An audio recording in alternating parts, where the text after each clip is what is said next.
কেটে দিয়ে গেলে আমি অনেক সুস্থ থাকবো, এটা বোঝার চেষ্টা করো। বাড়ি ছেড়ে এই নার্সিংহোমে থাকতে কার ভালো লাগে বলো? দাদু ভাই, আমরা কি ইচ্ছে করে তোমাকে নার্সিংহোমে নিয়ে এসেছি?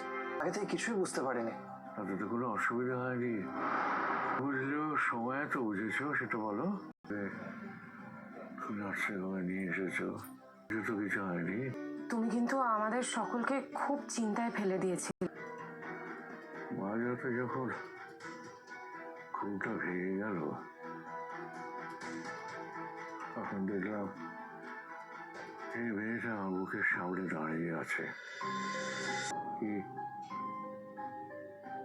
কিছু বলতে চাইছিলে? আসলে আমার একটু টেনশন হচ্ছিল, সেই জন্য আমি দাদুভাইয়ের মুখের কাছে দাঁড়িয়ে এটা দেখছিলাম যে দাদুভাইয়ের নিঃশ্বাস ঠিক মতো পড়ছে কিনা।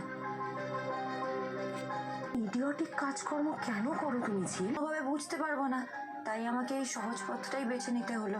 আমি তোমার মুখের সামনে দাঁড়িয়ে দেখছিলাম যে তুমি ঠিক মতন নিঃশ্বাস নিতে পারছো কিনা। দেখে আমি তো চৌকেই গিয়েছিলাম, বললাম খাবার কেউ খায়নি বাড়িতে। দাদু ভাই, একটা কথা বলো তো, এরকম একটা ক্রাইসিস সিচুয়েশন, তখন এসব খাওয়া দাওয়া খাওয়া যায়? কি যে বলো না তুমি।